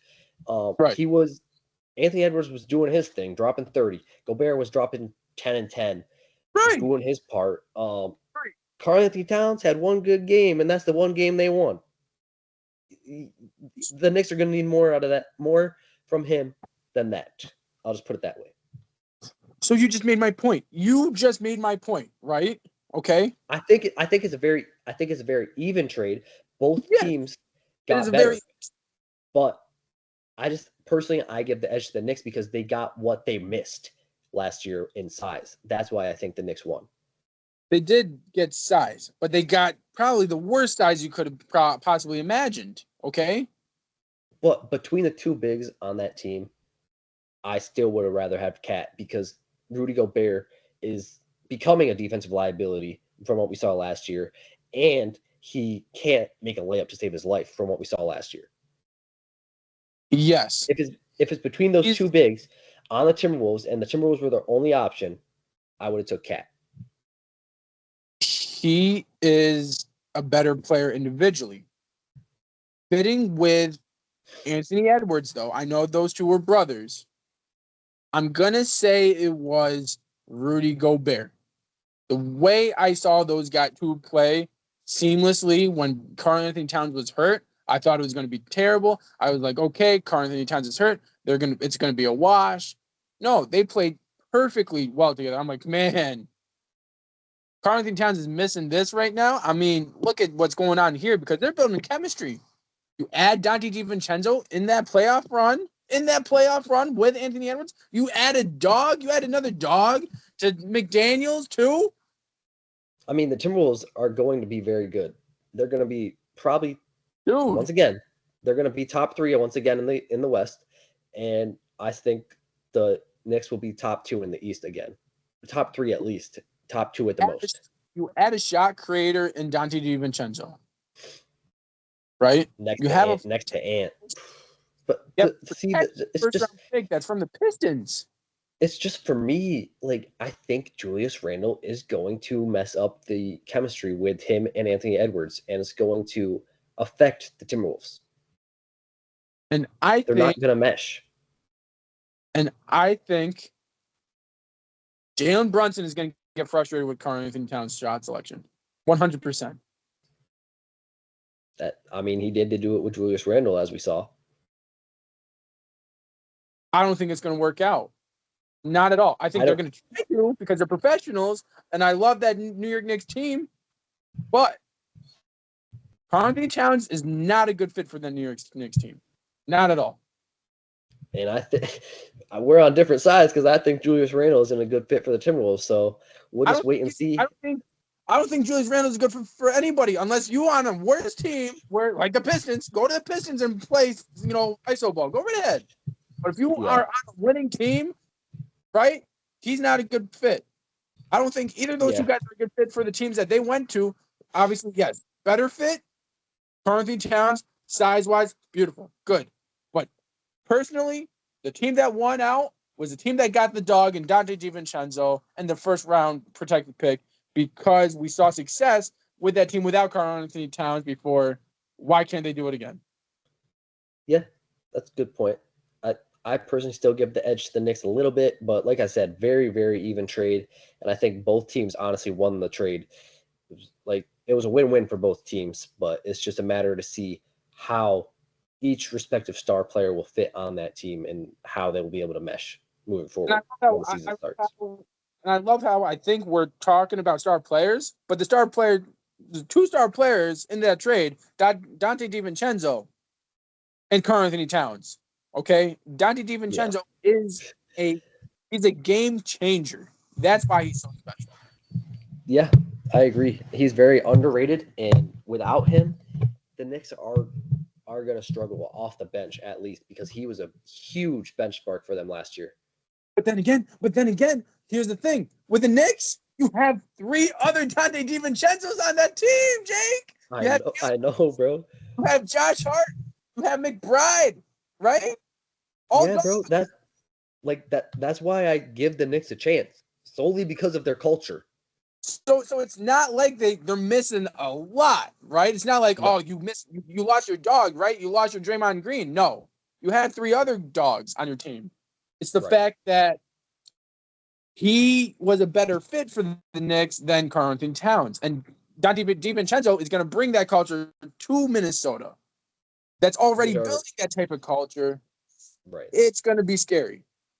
Yeah, it's going to be very fun to watch, see how both Julius Randle, Karl Anthony Towns, and Dante DiVincenzo affect their respective teams, new teams. Get rid of Julius. I don't even want to hear Julius Randle's name in this trade anymore because he's going to be off that team midway through the season because he's not working out. And if they don't get rid of him, it's just dampening their success. I mean, honestly, he should be traded for draft picks future, or he should be traded for a star player to help them win now because he's not a good fit anywhere. I agree. I think he's a cancer based upon what we see. 100%. His body language is horrible, absolutely horrible when he doesn't get the ball and when he doesn't get the shots he wants. Same thing's going to happen on Minnesota. I don't think it'll last long. I think it'll last maybe this year, maybe next year, maybe 2 years max. I give it, but it's not going to lead to the success they had last year solely because, like you said, he is a cancer to the team. His body language is terrible.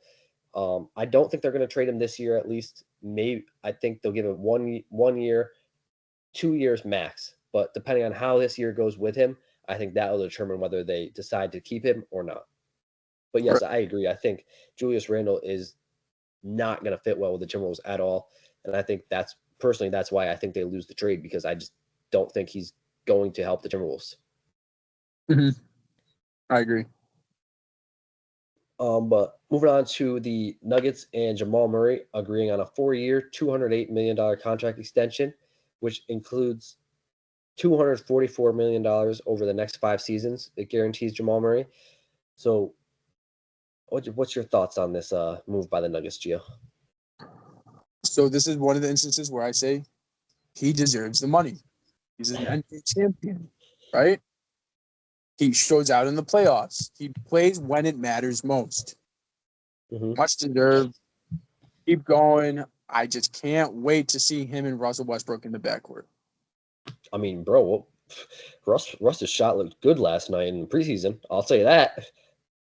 Yeah, because he's worked on it, and he's ready to change. I think he's ready. His mentality is ready, especially since he's on a contending team now, to where he doesn't have to be that star guy. Right. I think this is a very, very great move by the Nuggets. Jamal Murray is an absolute dog. I hate he always has to go off against the Lakers, but can't hate the player. He's a great player. He's so good. And he deserves this type of money. Like Gio said, he shows up when it matters, like against the Lakers in the first round, propelling those comebacks each and every game to make sure they got to the second round. So very well deserved contract by the Jamal Murray and by the Denver Nuggets to give him that contract. But on to a player who I believe did not deserve this type of contract. Joel Embiid and the 76ers agreed on a 3-year, $193 million max contract extension with a player option for the 28 through 29 season. He now has 5 years and $301 million on his deal, which is one of the 3 richest totals in NBA history. What's your opinion on all this, Gio? One, I'm kind of mixed emotions. Why? Because he hasn't shown anything in the playoffs. That's one, right? So that he doesn't deserve that. He's an MVP, though. He's a top 5 player in the league. You can go hand in hand of why he deserves it, why he doesn't. To me, I'm going to lean towards the fact he doesn't, because he doesn't have the success in the playoffs. To me, if he's a top 5 player in the league, he's really just a top 5 regular season player in the league. If you want to say he's a overall, I would put him at number 15 or 20 in that range, just because he doesn't perform well in the playoffs. Yeah, I agree. That's the only reason I was going to say I said he doesn't deserve it. Like, he's great in the regular season. He gets his team to the playoffs. He gets his team the number 2, top 3 seed, top 5 seed as long as he's healthy. That's another reason. His health. You never know how healthy he's going to be. Right. You're paying this guy money to sit on your bench potentially. Like, I mean, look at Kawhi Leonard on the Clippers. Paid him money to sit on the bench all year last year. Same thing could happen with Joel Embiid. You never know. But mainly it's because of his lack of playoff success. I mean, I think he's made the second round maybe once or twice in his career. Barely made it out of the first round majority of his career. Like, not all of it is on him, but majority of it is on him because he's a star player. He's expected to step up in the playoffs, and he hasn't done that. So I don't believe he deserves this type of money. He does deserve a contract extension, but along this line of money, I don't believe he deserves this much money until he proves that he can win when it matters most. Right. But congrats to Joel Embiid nonetheless on this historic contract. Mm-hmm. Then moving on to the Cavaliers signing Isaac Okoro to a 3-year, $38 million deal. What's your opinion on that one, Gio? I like it. I mean, to a 3-year deal, $38 million. $38 million? Yeah. I mean, that's not that bad, to be honest, and where the market is now for that type of caliber player. I think he has a lot of potential left. I think that we need him, obviously, in our forward position, which is a little lackluster, to say the least. Right. I think. Isn't he a 3, though? He was a 4. Is he a 3, or do you play him as a 4? I think he's a 3. Yeah, so why'd you say you need him in the 4 position? No, I said forward. Oh, forward? Yeah, okay. My fault. Forward position. Yeah, no, it's okay. I can understand the 4 and forward. Yeah, so for the forward position, right, as a wing player, we don't have a lot of depth in that aspect of our team. So I think it was very necessary to sign him, and I think he is a great player. He shows out sometimes. We need him to show out more consistently, and then he'll get even a bigger bag. But as of right now, I think this was the necessary move for our team to have success.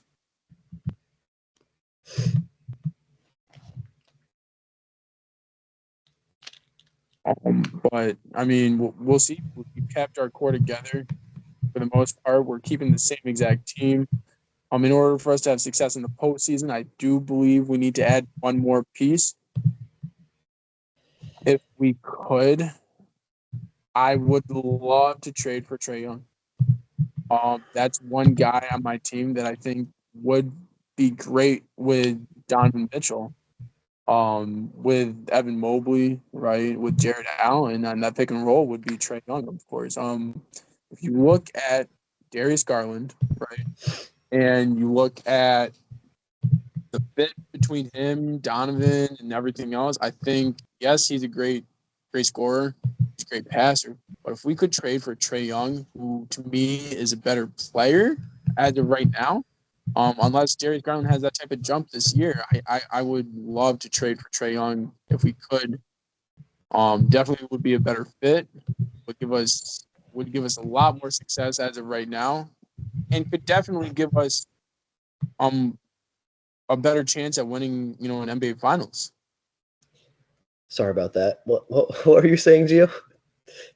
I was going on of how to make the Cavs better. Just a little bit. So I was talking about how obviously Isaac Okoro, definitely we need to keep him, right, in that respect. Keep that core group together. But here's the thing. One move, if I was the Cavs GM, I'd love to get Trae Young. Really? If we could get rid of Darius Garland, I love Darius Garland. Unless he makes that type of jump this year, Trae Young's just a better player. Well, the problem, so I've, he's been rumored to the Lakers. I've thought about it. The problem I have personally with Trae Young, I don't know if you feel the same way, is he is a liability on defense, and I can't afford that on my team. But so is Darius. You think he is? Because I don't watch the Cavs, so I don't know. Is he worse? Is he as bad as Trae Young? No. So he tries. Okay, he puts in a lot of effort, but he's a smaller guard. He's got good hands. He'll steal the ball, but other than that, I mean, defensively, he's just getting exploited on the switch. Anything else? I mean, he's fine. He's fine on ball, right? But on the switch, you're gonna see the exact same thing with Trae Young, but Trae Young's way better at passing. That pick and roll with Jared Allen would be insane. The court vision of Trae Young is phenomenal, and just the iciness, the clutchness. He's just as clutch as Darius Garland, if not better. And I think the seamless with him and Donovan Mitchell would be insane. That backcourt, you would not be able to stop that backcourt from scoring at all, right? So yes, I think he would give us a better chance at winning an NBA title. Yeah, I could see that. I mean, he hasn't been linked to the Cavaliers, but that potentially would be a great fit if the Cavaliers could find a way to get that done. For sure. I mean, we would have to get rid of Darius, obviously, and something else. Right. Yeah. I mean, you have a lot of bench pieces that you could slide in with Darius to get that done. Right. And we were rumored on moving Darius Garland anyways. Well, you guys didn't even give him a contract this year, correct? Extension? I don't believe. No, he's the last one. He's the last one we haven't given. We gave it to Evan, we gave it to Jarrett, and we gave it to Donovan Mitchell. Yeah, and I think there's a reason for that. Like you said, they're waiting to see what he does in the regular season. Right.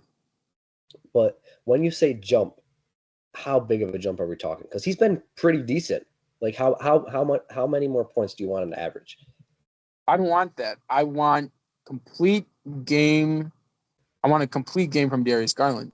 You're a point guard. Look how Trae Young is passing wise. You mean you want more passes, like more assists? I think Darius Garland has been more consistent in making his shot. Right. He has to have a little bit better court vision, and I also think he has to be a better fit with Donovan Mitchell.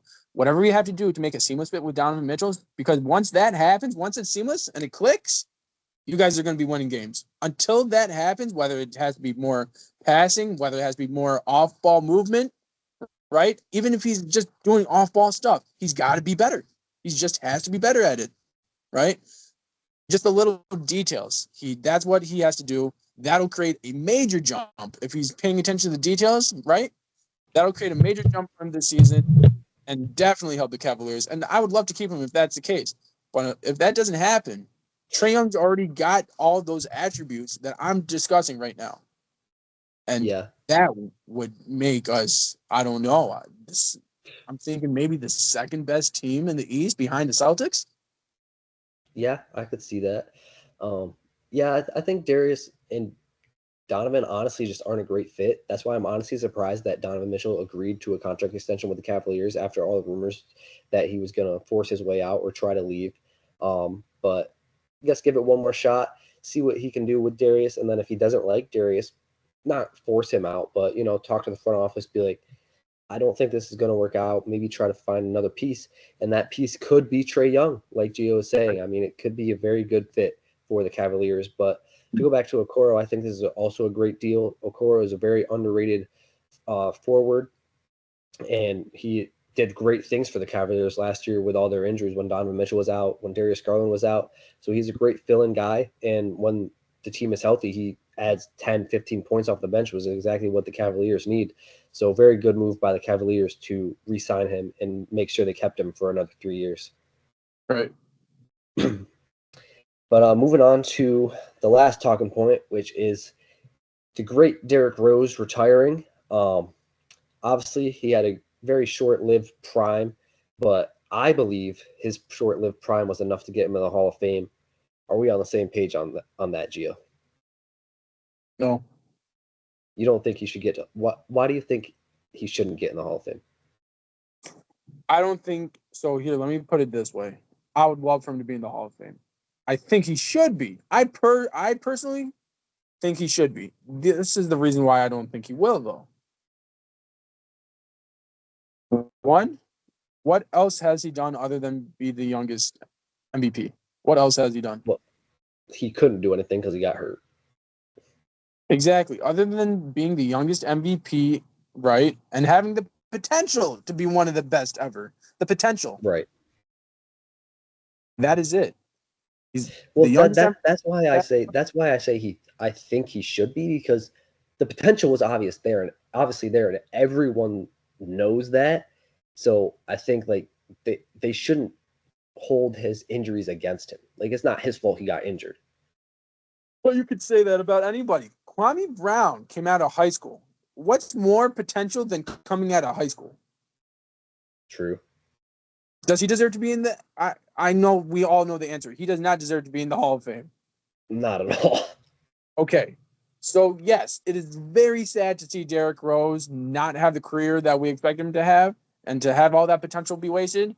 And it would be phenomenal, and it would be a great, I don't want to say, I don't know how to put it. It's just, it would be great to see him go into the Hall of Fame, right? Mm-hmm. And to his legacy, but he just doesn't have it.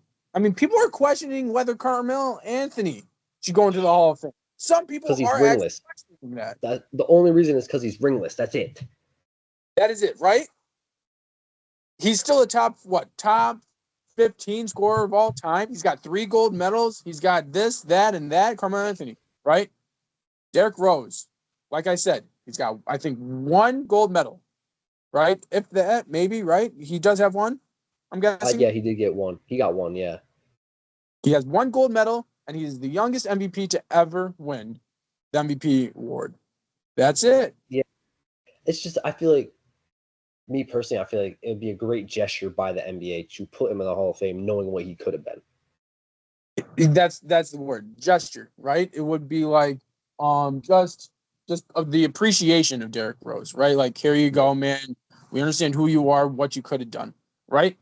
But to me, it's the Hall of Fame is deserving of players who actually played well. I mean, you have the College Basketball Hall of Fame. He should be in there. The way he played for Memphis, he should be in there. 100%. Yeah. But I other mean, than his number will most likely be retired by the Bulls it as should be, well. yes, it should be just in honor of Derrick Rose. That number 1 jersey should never be worn by anybody else. But other He could than get a statue. You never know. a statue, I a mean, statue. you you never know just because of what he did with Chicago, like bringing them back to relevancy. I feel like. If he won a championship, statue. I think only statues should be put up for people who either one played an entire career with that team, right, Mm-hmm. or won them a championship. Yeah, that's fair. Uh, I just feel bad that he could have had one of the best careers in the league history, and unfortunately, injuries got the best of him. I mean, it did, but it's He still it's had a like great career. he did. It's one to remember, right? Everybody Yeah, will remember Derrick Rose, but it's also look at Greg Oden. Greg Oden, does he deserve to be in the NBA Hall of Fame? no, What did he have a lot of potential? Was he probably one of the best players to come into the league? yes, Okay, I mean, it's sad, but at the end of the day, the Hall of Fame is for players who had a complete Hall of Fame type career. Ray Allen, Allen Iverson. Allen Iverson didn't win a championship. Won an MVP, changed the game, influenced the game. I feel like the influence that Derrick Rose had, it was there, but it wasn't Allen Iverson. It wasn't no. LeBron James. It wasn't Steph Curry. But I do still feel like he did change the game. Like, I don't think we would have seen a John Morant type of athlete if it weren't for Derrick Rose to do it before John Morant came to life. But we saw Allen Iverson before that. Yeah, but I'm saying like dunking wise, like hops wise. Allen Iverson was 6 foot and he was dunking after a missed free throw, for crying out loud. Yeah, that's fair. But I feel like so to me, Allen Iverson made Derrick Rose, and then Derrick Rose not made, but helped make John Morant and others in the league what it is today. True, and I respect Derrick Rose, and I think he had one of the best years I think I could ever think of. But that's 1 year. Hall of Fame, I think you got to have multiple of those years, and I think Carmelo Anthony did that. That didn't Yeah. ever. I think Allen Iverson did that. Unfortunately, injury upon injury, Derrick Rose did not have that. Yeah, very unfortunate. Still a great career. Just would like to pay my respects to Derrick Rose. Great career. Glad were able to go out on a high note without an injury. And thank you for everything you did for the game of basketball, because you did change it in a big way during your first few years in the NBA. He for sure made it exciting, and he was a huge part of why, to me, you're not beating that mid 2000s, 2010s, right? That to me was the golden age of pure basketball. It was the perfect balance between 3-point shot, interior, mid range. It was the perfect balance of that, right? Passing wise, it was the best. But realistically, it's very unfortunate. But man, Derrick Rose going down the court in a Bulls uniform. You never knew. You never knew if he was gonna either dunk on you, hit a three to win the game, or just straight up demolish you. And that to me, man, that's what made him special. Is because you never knew what Derrick Rose was going to show you, but he was going to show you something great. Yeah, I mean, the amount of posterizing dunks he had, amount of reverse layups, amount of buzzer-beating threes. I know you don't want to hear it. The one over the Cavaliers to go up 2-1. I know, but who won that series? Who won that series, though? I was going to ask you because I didn't remember. It was the Cavs, right? Oh, 100% it was the Cavs. LeBron James was on that team. That was when LeBron James was going to 8 straight finals, baby. But still, though, like to even put up a fight against the Cavs team with LeBron on it, like when people were giving you no shot, Derrick Rose just, like I said, brought Chicago back to relevancy, and he will be forever remembered for that. For sure. So great career to him, and enjoy retirement. But what's going on in the sneaker world over there, buddy?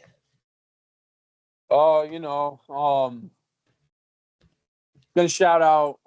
I mean, we've had a lot of drops in the last couple of weeks. Shout out Timberland. It's just dropping heat. One, I'm gonna say Dia de los Muertos. That's coming up, right? But they dropped an exclusive Dia de los Muertos shoe. That their boot, right? Glow in the dark, nice burgundy type boot. Love that. Then to top it all off with a cherry on top,